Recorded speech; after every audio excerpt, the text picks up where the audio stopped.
The Andromeda Galactic terminal throbbed like the heart of a living world. Endless rows of gates stretched in all directions beneath a vaulted ceiling that shimmered with holographic constellations. Thousands of beings, scaled, feathered, furred, and bare-skinned, move in a ceaseless current. For humans, it was overwhelming. For Mark Thorne, it was just noise.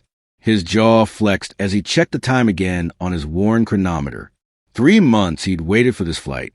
3 months since he last heard his brother's voice, except in scratchy recordings from the far edge of known space. And now, with only minutes to spare, his boots pounded the polished deck like a soldier charging toward cover. The announcement rose above the chaos like a melody. Final boarding call for Stellar Cruise 447 to Proxima Centauri. All passengers, please proceed immediately to Gate 37. His stomach tightened. Gate 37 was just ahead. He could already see the curved boarding tunnel, its silver skin glowing under terminal lights. Relief swept through him, a rare thing these days. He was going to make it. At least, that's what he thought. Halfway there, he slowed. An elderly alien stood in the center of the concourse, his thin arms trembling as he tried to lift 2 massive metallic suitcases. Wrinkled blue skin, a formal brown robe embroidered with gold, and eyes like pale moons. Mark's translator didn't even register his dialect. A Vidian, if he remembered right. Around them, travelers streamed by, some giving annoyed glances, none stopping. Mark hesitated, gaze flicking from the boarding tunnel to the old man. He could still make it. He could pretend he didn't see. But that wasn't who he was. He dropped his duffel with a sigh and strode over. "Need a hand, sir?" he asked. The Vidian blinked at him in surprise before nodding.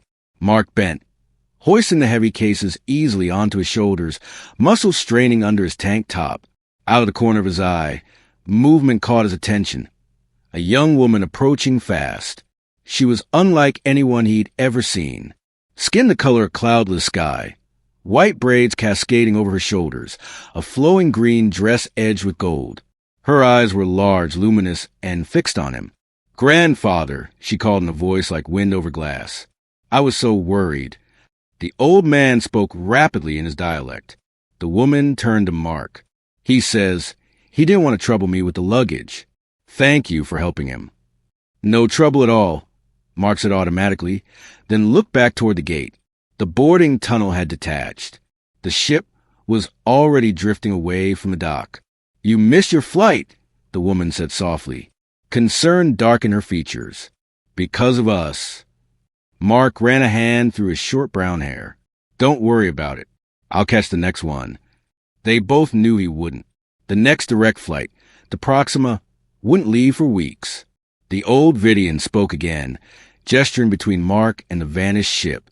The young woman's eyes widened. She exchanged a quick glance with him before laughing, a sound like chimes in a summer breeze. "You have no idea who you just helped. I'm Fyra, and this is my grandfather, Torin Vax. He owns Stellar Cruise Lines, the very airline whose flight you just missed." Mark stared. "You're kidding."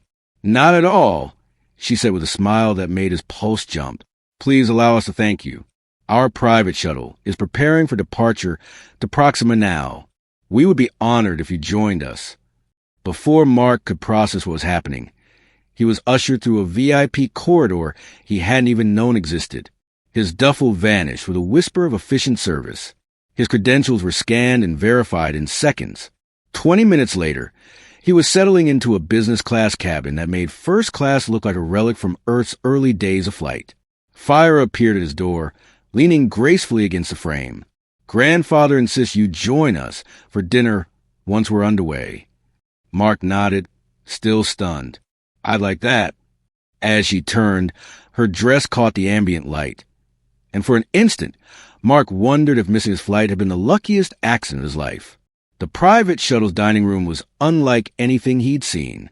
Polished surfaces of some exotic material, part metal, part stone, caught the soft glow of ambient lights. Beyond the panoramic viewport, the starscape stretched vast and cold, nebulae spilling colors no human artist could paint. He adjusted the collar of the tailored navy jacket the attendant had somehow produced in his size. His travel clothes were gone, whisked away for cleaning. Torin rose from his seat at the head of the table, his wrinkled features arranging themselves into a smile. "Please join us, Mr. Thorne." Fyra had changed, too, into a shimmering silver dress that made her sky-blue skin glow like starlight. Her white braids were arranged in an intricate crown, with a few tendrils framing her face. She looked at him appraisingly. "You clean up well." "Thanks," he managed, "though I can't take credit for the wardrobe."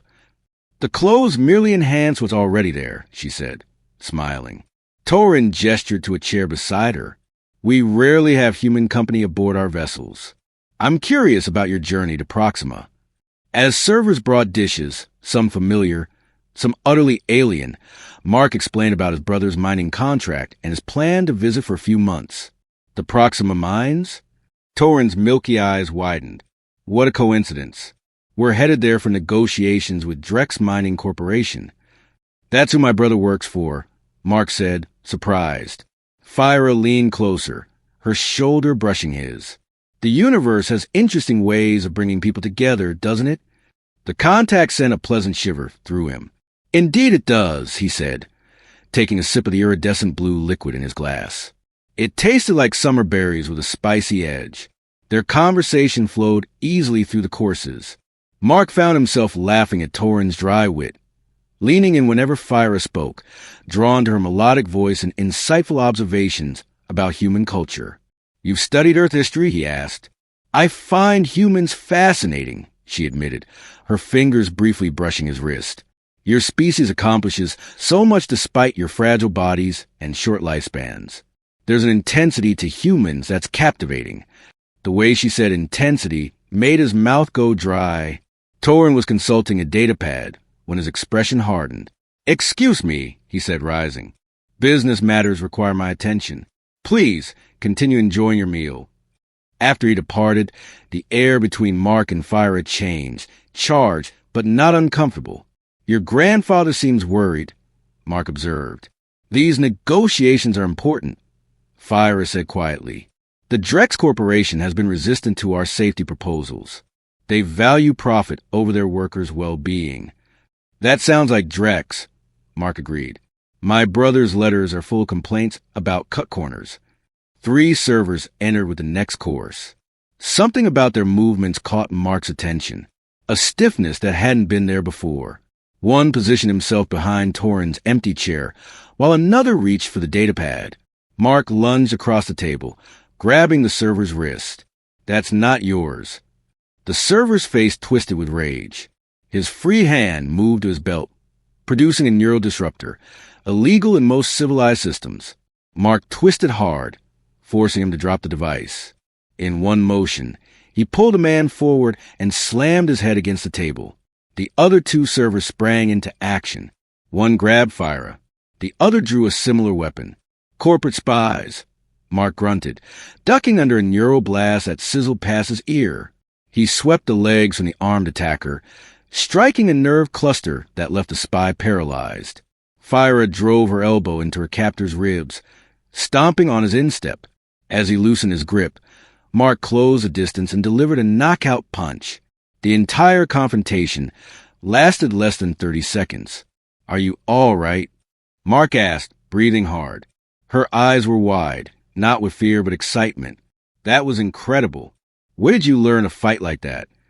Before he could answer, security personnel burst in, followed by a concerned Torin. "What happened?" the elderly Vidian demanded.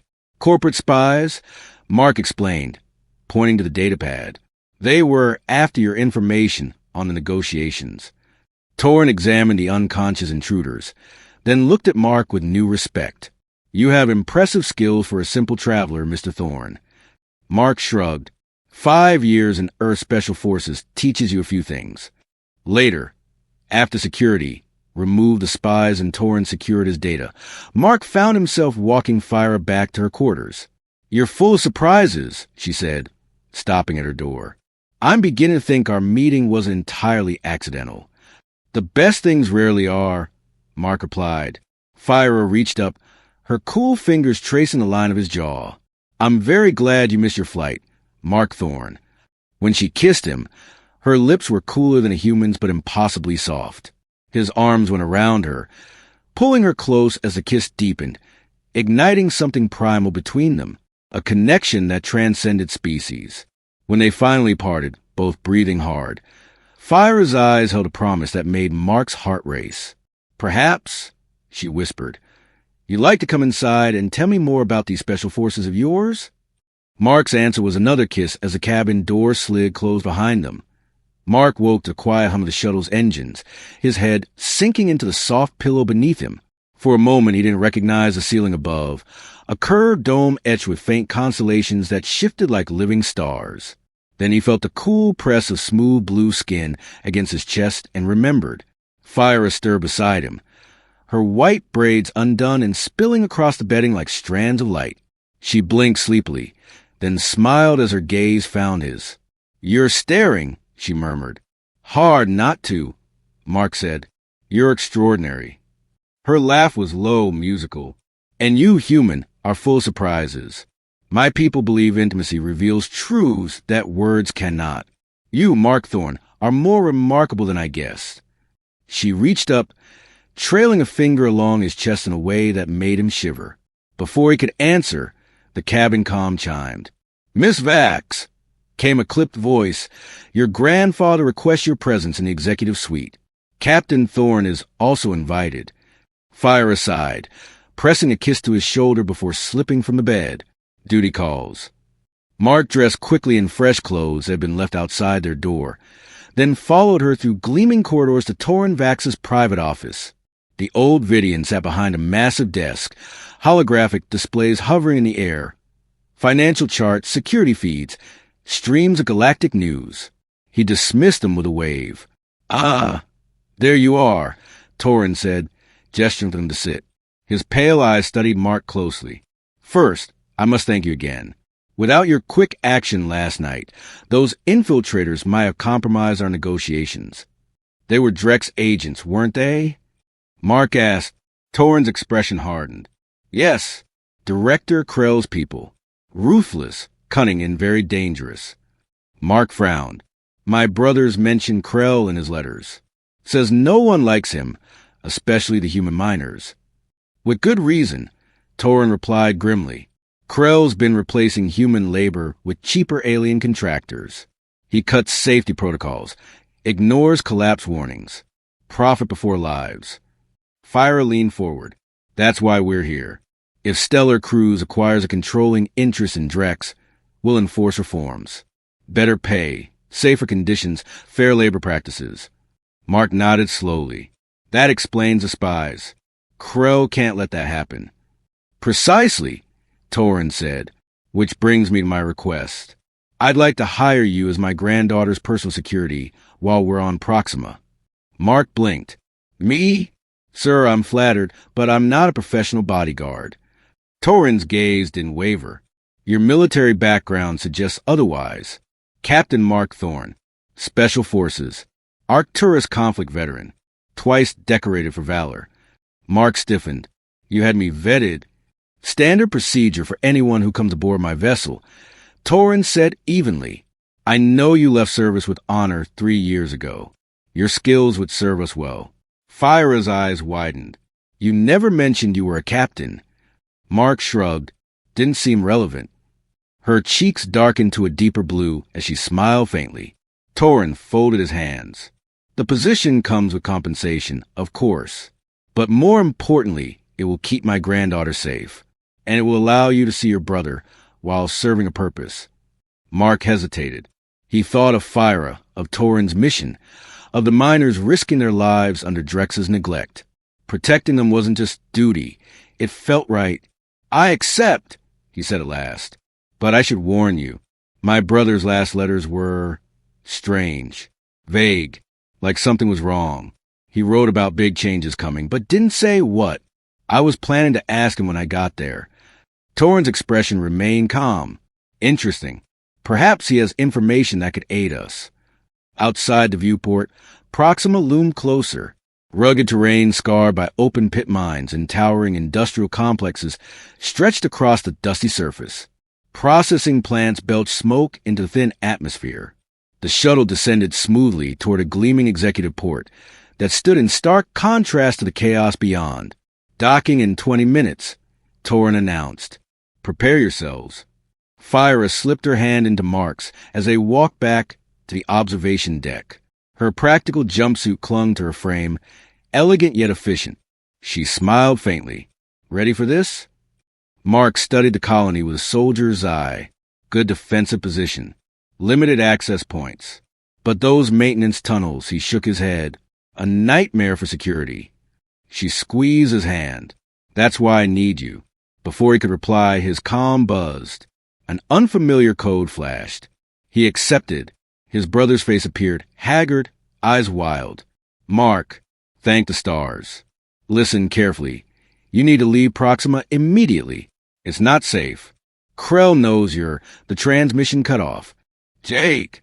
Mark tried to reconnect, but the signal was gone. What is it? Fyra asked, alarmed. My brother. He said we need to leave. That it's not safe. Torin frowned. Perhaps we should postpone. No. Mark cut in. If something's happening, I need to find out. But we should be careful. Moments later, the airlock cycled open.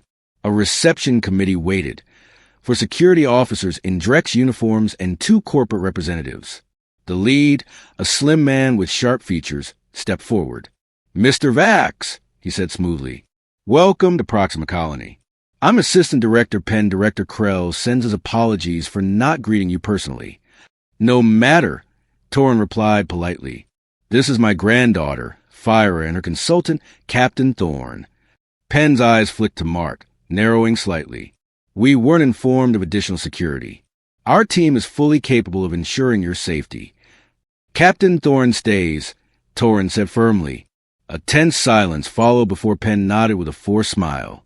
Of course, but regulations require all private security to surrender weapons while on premises. Mark spread his arms.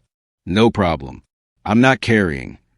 The security chief, a massive Taurian with ridged skin, stepped forward with a scanner. It beeped at Mark's wrist. What's this? Military chronometer, Mark said calmly. Standard issue. Not a weapon. The Taurian grunted. Clear. Penn gestured to 2 sleek transports.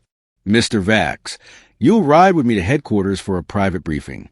Your granddaughter and her consultant will follow in the second vehicle. That won't be necessary, Torin said sharply. We'll travel together. Penn hesitated, then smiled thinly. Very well. Perhaps Miss Vax could accompany you while Captain Thorne follows with the luggage. Fyra's hand brushed Mark's arm. It's fine, she murmured. We'll meet at headquarters. Mark didn't like it, but arguing now would draw suspicion. As they loaded bags, his comm buzzed again. A text-only message. Mark, get out now. Krell knows who you are. Meet me at the old processing plant in Sector 7. Jake. His stomach sank. He caught Fyra's hand before she climbed into the first transport. Be careful. Something's wrong. I'll find you. She squeezed his fingers, her eyes fierce. I will. Just come back to me. The vehicle pulled away. Mark watched it vanish, then turned to a human dockworker lingering nearby. I need a ride to Sector 7. The old plant. The man frowned. Restricted. Why? Family business. My brother works here. Mark slipped him a credit chip.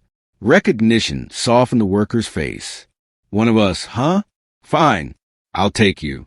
The ride was quiet, the barren landscape rolling past in shades of rust and gray. The plant loomed ahead, a rusted skeleton against the horizon.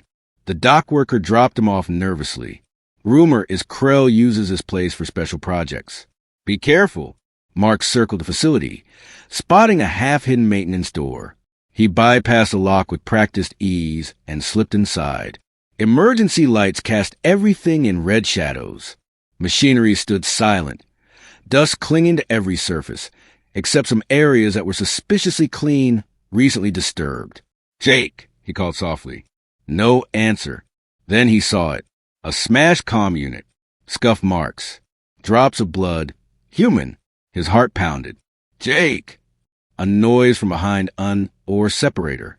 Mark drew a utility knife he'd kept hidden from security. Show yourself. A woman stumbled out, bruised and bleeding. Human.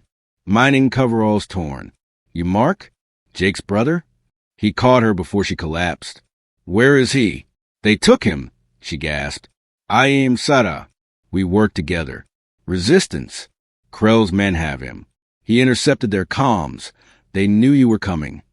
Mark's grip tightened. Why me? Because you're human military. Krell's planning to frame Torinvax. He'll use doctor footage, claim you sabotage operations on his orders, then eliminate you all. She pressed a small data chip into his hand. Jake got this before they caught him. Proof of Krell's experiments. Neural implants. Mind control. He's turning miners into slaves. Mark felt fury burn cold in his veins. Where would they take him?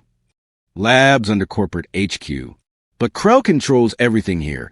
Comms, security, all of it. Mark nodded grimly. Then I'll go through the tunnels. Get safe, Sarah. Find your people. As she slipped away, Mark studied the emergency map. The tunnels connected the plant to the mining complex, then to headquarters. Dangerous, but faster than the surface. He pulled on a mining uniform from a locker, clipped a plasma cutter to his belt, and started down the dim passage. Each step echoed like a heartbeat. He thought of Fyra, of Torin, of his brother bleeding somewhere underground. A single choice to help an old man with luggage had brought him here. To conspiracy, danger, and something far more personal than he'd expected. And Mark Thorne, soldier turned wanderer, swore to himself no one was going to enslave his people, not while he was breathing.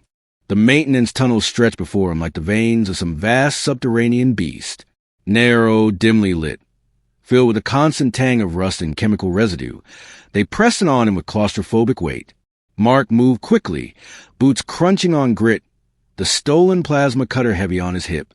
His chronometer's soft glow guided him past faded warning signs and sealed hatches. Somewhere ahead, Jake was a prisoner. Somewhere above, Fyra and her grandfather were walking into Krell's trap. Every second mattered. Half a kilometer in, his comm flickered with a weak signal. He pulled it up, relief flooding him when Fyra's missed messages scrolled across the tiny display. Transport diverted. Not HQ. Being taken to mining tour. Grandfather suspicious. Where are you? He typed quickly. Jake missing. Krell experimenting on humans. Neural implants. Mind control. He plans to frame Torin. Get out now. He hit send. The message bounced back. Signal lost again. Damn it, Mark muttered, shoving the comm into his jacket. He broke into a jog, weaving through junctions marked with faded stencils. One pointed the way to experimental processing, authorized personnel only.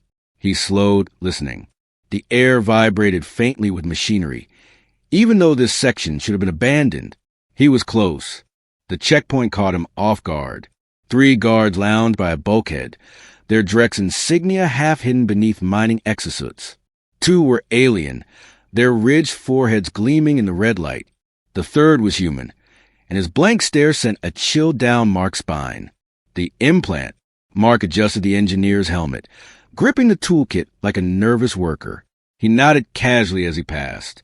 For one heartbeat, they ignored him. Then the human's eyes snapped into focus, unnaturally sharp. Stop. Mark dropped the kit, slamming the plasma cutter into the nearest guard's chest plate before the order could finish. Sparks flared. The alien bellowed, swinging a heavy fist. Mark ducked, drove his elbow into the joint of the exosuit, and followed with a knee to the stomach. The second alien lunged, but Mark pivoted, catching him with a brutal strike to the throat. The human moved faster than he should have, his body jerking like a puppet as he drew a weapon. Mark caught his wrist, twisted, and felt bones snap. The man didn't even scream, just tried to claw at him with the other hand, blank eyes blazing with unnatural fury. Mark finished it with a quick chokehold, lowering him gently when the body went limp. Alarms wailed. Damn it! Mark grabbed an access card from one of the aliens and swiped the bulkhead. It hissed open, revealing a sterile corridor of polished white metal. He sprinted inside, heart hammering. The deeper he went, the cleaner everything became. Gone were the rusted walls and leaking pipes. Instead, gleaming laboratories lined the passage, windows revealing rows of humans strapped to chairs. Electrodes dotted their temples, strange devices pulsing against their skulls. Their eyes stared blankly into nothing. Some twitched, bodies straining against restraints. Others sat unervingly still, their breathing mechanical, synchronized. Mark's stomach turned. He pressed on until the inevitable happened. A squad of Drek's security stormed from a side door. He dropped two with swift hand-to-hand strikes, but stun baton cracked against his ribs, driving the air from his lungs. He lashed out, disarming his attacker, only for another guard to crash into him from behind. A blow to his head sent stars exploding across his vision. When he woke, he was strapped to a medical chair. White light glared above him. His arms and legs were bound by steel restraints. His chronometer was gone. The sterile smell of disinfectant filled his nose.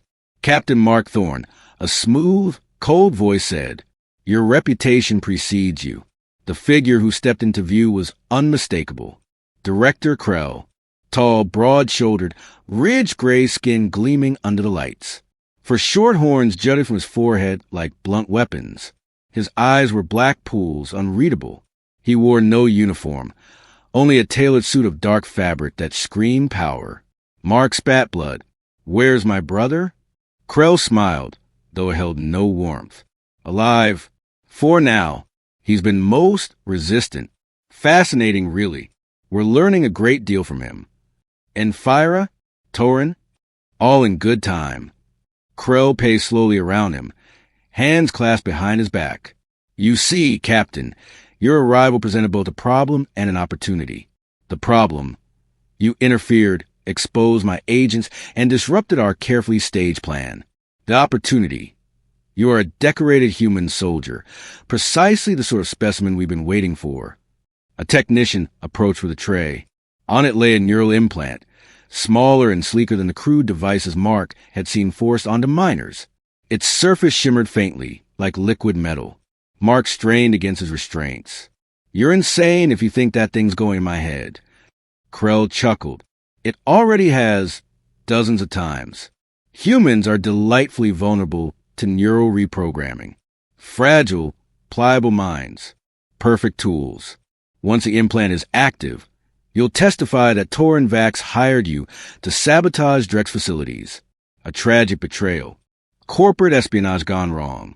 Then, regrettably, you will eliminate him, his granddaughter, and finally yourself. A clean story. And Drex will emerge unchallenged." "You're mad," Mark growled. "No," Krell said softly. "I am inevitable." He signaled the technician forward. The device gleamed inches from Mark's temple when the door hissed open. Guards shoved Fyra and Torin into the room. Fyra's eyes widened in horror. "Mark," she struggled, but a Torian soldier's grip held her fast. Mark felt cold rage. "Let them go." Our guests," Krell said smoothly. "Just in time.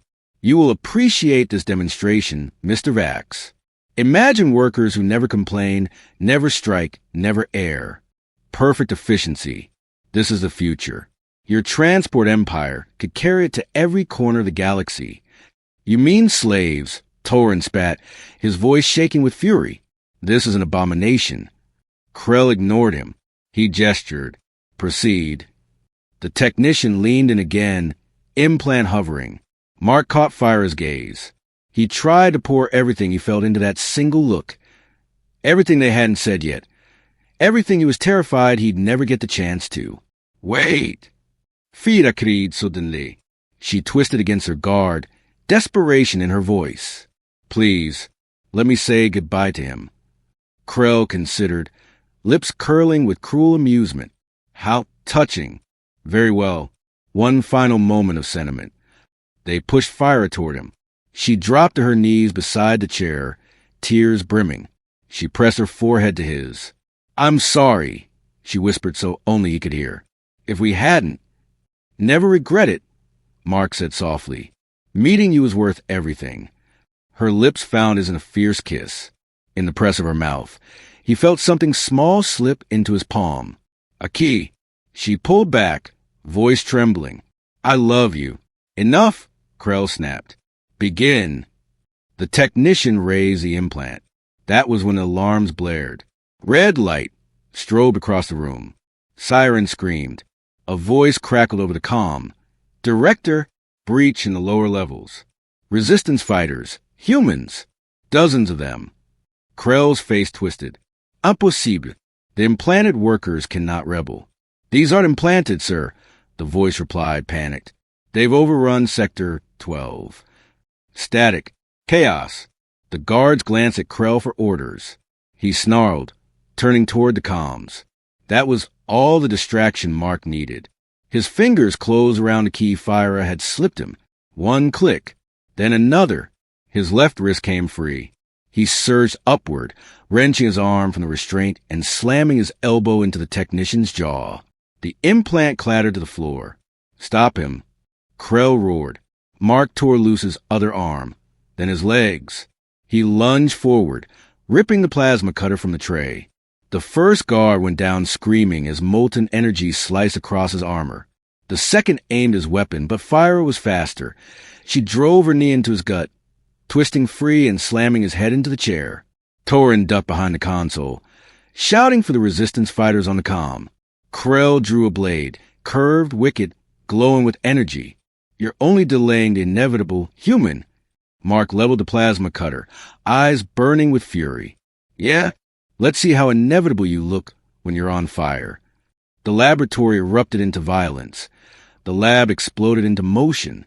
Mark slashed low with the plasma cutter, showering sparks across the tiles as a Torian lunged. He pivoted fast, keeping the humming torch between himself and the curved blade in Krell's fist. Fyra darted beside him, quick as lightning, swinging a stolen baton into another guard's knuckles. Torin ducked behind the console, hands flying over keys, pulling up schematics of maintenance conduits.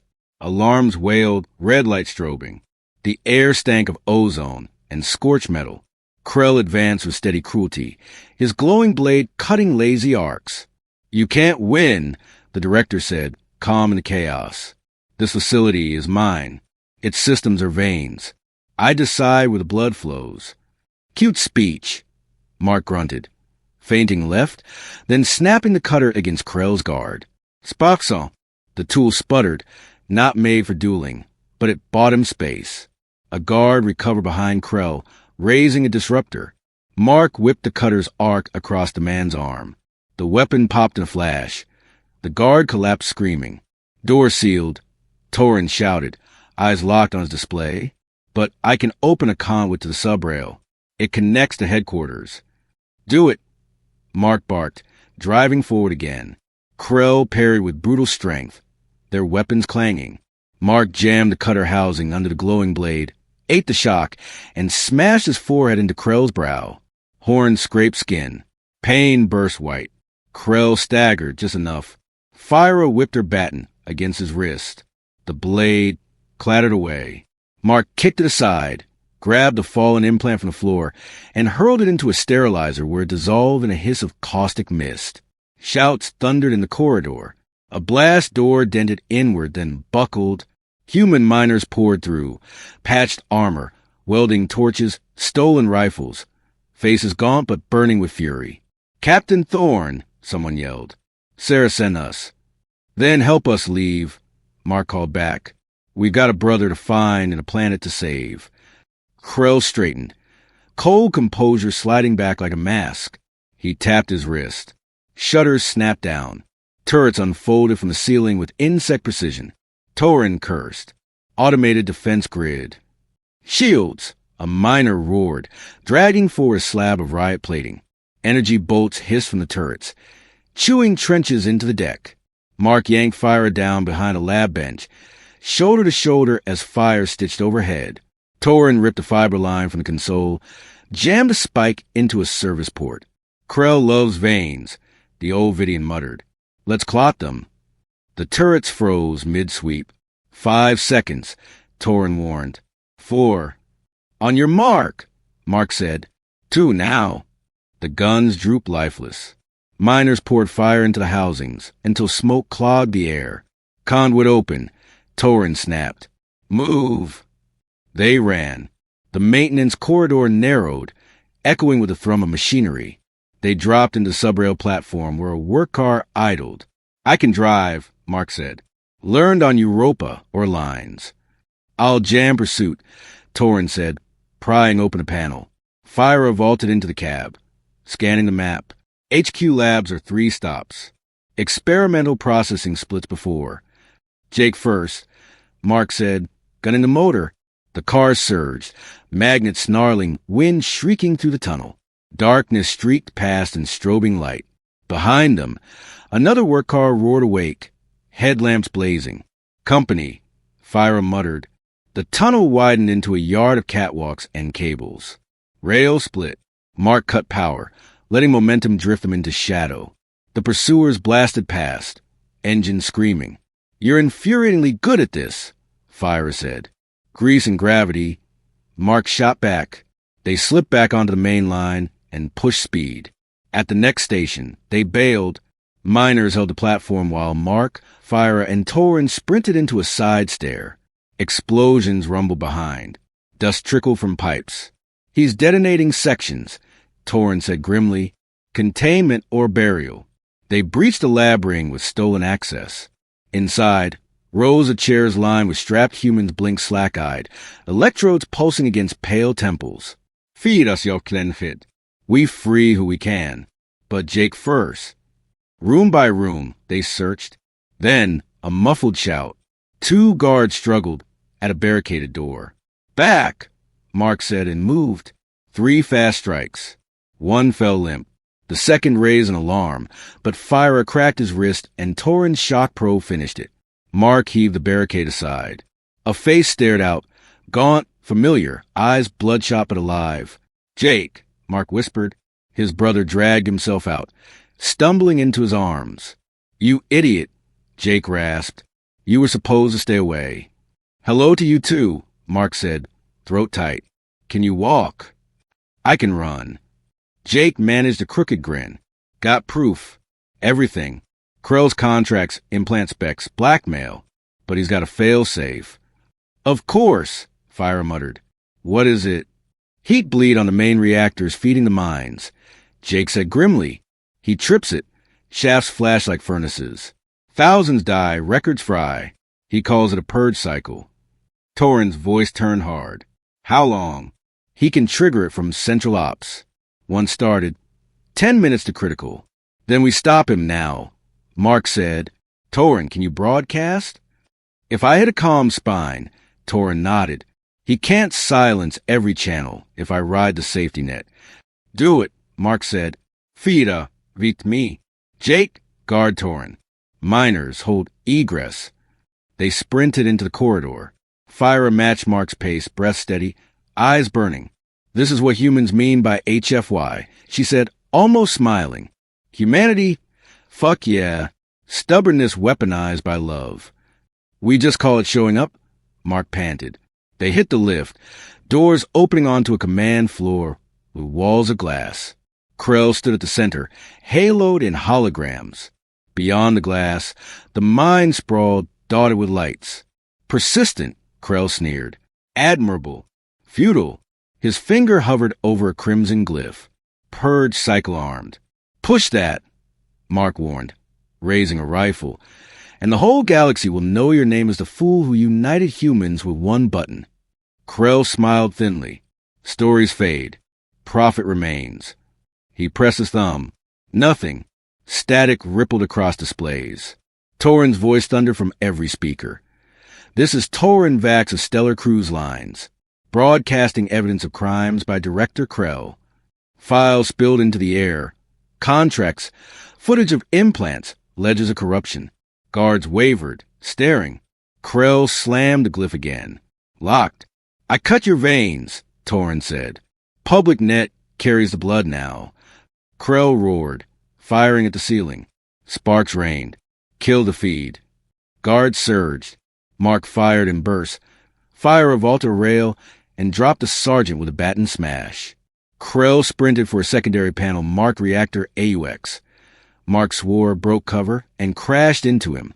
They hit the floor hard, the pistol skittering. Krell clawed for his face. Mark hammered punches into ribs and throat. Krell gasped, but slapped the AUX panel. A timer bloomed on the display. 9:59. Failsafe 2, Krell rasped, smiling through blood.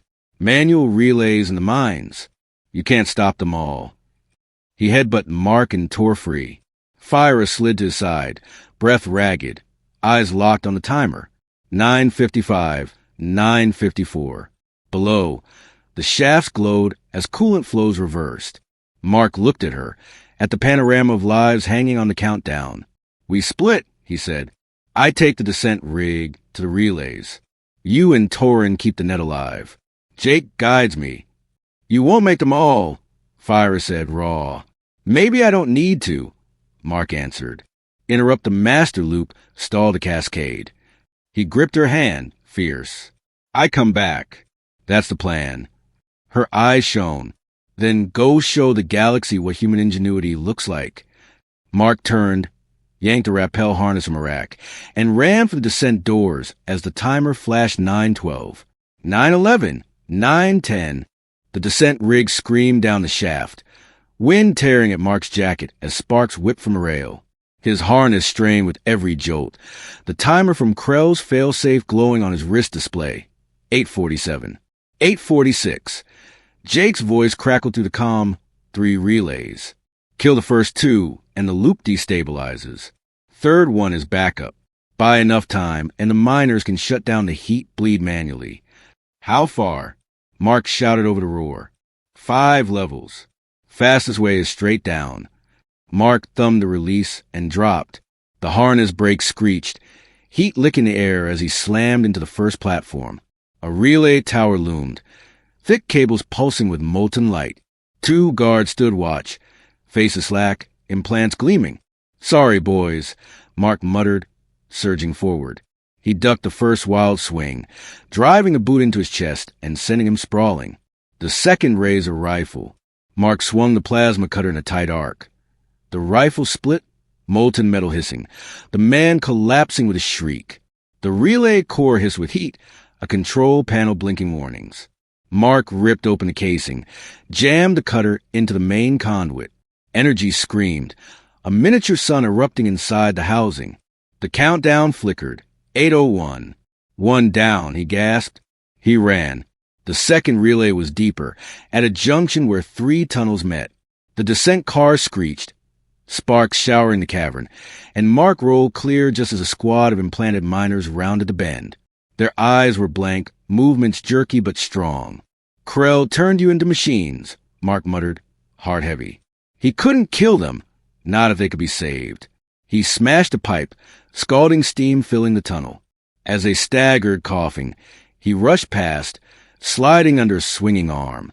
His shoulder clipped steel. Pain burned, but he forced himself onward. The relay tower loomed, large in the last, wrapped in coolant lines. A guard drone activated, whirring weapons online. Mark dived, rolled, grabbed a length of her cable, and flung it into the drone's turbines. Metal shrieked, sparks flared, and the machine collapsed in smoke. He slammed his fist into the emergency purge lever, yanking it until it snapped. The lights on the relay went dark. Timer. 5:22. 2 down. He wheezed into the comm, 1 left. Bad news. Jake's voice crackled. Third relay is under main ops. Krell's heading there now. He wants to guard it himself. Perfect, Mark muttered, starting to climb. The shaft rattled with detonations. Krell's people were trying to seal the tunnels. Bury him alive. He leapt across a broken girder, swung up a service ladder, lungs on fire. Fire's voice cut through at last. Mark, are you alive? Define alive, he grunted. 2 relays down, chasing the third. Her voice steadied him, even under strain. Grandfather's broadcast has gone viral across half the net. Krell's empire is collapsing as we speak. Just don't collapse with it. He smiled despite the blood on his lip. I'll try. The final platform opened into a vast chamber where the colony's power cores burned like captive stars. The relay tower stood at the center, a spire of glowing steel. Krell was there, armored now, blade reforged, eyes burning with fury. Around him, Guards bristled with rifles. And strapped to the relay's base was Jake, arms bound, explosives wired to his chest. Krell's voice boomed. "Welcome, Captain. You kill me, your brother dies. You save him, the purge completes. Choose." Mark's heart pounded. "Timer, 3:02. Fyra's voice in his ear. "Mark, trust your instincts." He raised his hand slowly. "You want me, Krell? Fine, but you made one mistake." Krell sneered. "And what is that?" "You forgot humans improvise." Mark hurled his plasma cutter, not at Krell, but at the overhead coolant main. It split open in a geyser of supercooled mist, engulfing the platform. Guards screamed as frost coated their rifles. Krell staggered, vision clouded. Mark dove through the steam, skidding to Jake's side. His brother's eyes widened. 2 minutes. "Then hold still," Mark barked, slashing wires with a utility knife. Sparks jumped, but he worked fast, fingers steady despite his hammering pulse. Krell roared, swinging blind, his blade carving arcs through the frozen mist. Jake gasped, "Mark, now!" The last wire snapped free. Mark ripped the bomb vest off and hurled it into the coolant pit. A blast shook the chamber, white light flooding the cavern. He dragged Jake behind cover as debris rained. Timer, 0:41. Krell emerged, armor scorched, still alive. "You cannot stop inevitability," he bellowed, raising his blade. Mark rose to meet him, exhausted, bruised, ribs screaming, but burning with resolve. "Inevitable," he spat. "Here's what's inevitable. Humanity doesn't quit." Their clash was brutal. Krell swung wide. Mark ducked low, ramming his shoulder into the alien's gut. The blade sliced his arm, blood spraying. He ignored it, headbutting Krell again and again until bone cracked. Krell staggered. Timer, 0:12. Mark seized a moment, grabbing the alien's wrist and twisting, driving the blade into the relay core itself. Energy screamed, consuming the circuitry. The countdown froze at 0:03. Krell howled as the surge tore through him. His body convulsed, light searing from his implants, until he collapsed smoking at Mark's feet, dead. Silence fell, broken only by the hiss of cooling pipes. The purge cycle aborted. The colony still lived. Mark swayed, blood dripping from his arm. Jake caught him. "You crazy bastard. You did it." Fyra's voice broke through on the comm, raw with relief. "Mark, the timer stopped. The purge is over. Are you?" "Still here," Mark rasped, sinking down beside Jake. "Barely." Moments later, miners and resistance fighters poured into the chamber. Fyra ran to him, dropping to her knees, hands trembling as she cupped his face. "You stubborn, reckless human," she whispered, tears streaking her sky-blue cheeks. "You saved us all." Mark managed a weak grin. "Told you. Stubbornness is a survival trait." She kissed him fiercely, and for a moment the smoke, the blood, the exhaustion, all of it faded. Only her lips, her warmth, her trembling relief. Torrin arrived behind her, his pale eyes wet. "Captain Thorn," he said solemnly, "the galaxy will know this day. Of your courage, of your brother's proof. Drex will burn for what it has done." Jake coughed a laugh. "Not bad for missing a flight, huh?" Mark leaned back, eyes closing. "Best mistake I ever made." Hours later, the colony's executive spire echoed with cheers as the miners, freed from control, rallied. Torrin's broadcast spread like wildfire across systems. Evidence of Drex's crimes rippled through every channel. Galactic regulators dispatched fleets. Resistance flags unfurled across Proxima. Mark stood with Fyra on a balcony overlooking the scarred world. His arm was bandaged, his body aching, but his heart lighter than it had been in years. She slipped her hand into his. "You could return home now," she said softly. "The galaxy would sing your name." He studied her luminous eyes, the strength in her gaze. "Home doesn't always mean Earth," he said. "Sometimes it's the person standing beside you." She smiled, leaning against him as the stars glittered above. "Then stay. With me. With us." Mark exhaled slowly, a soldier finally at peace. "I think I already decided that the moment I stop for your grandfather's luggage,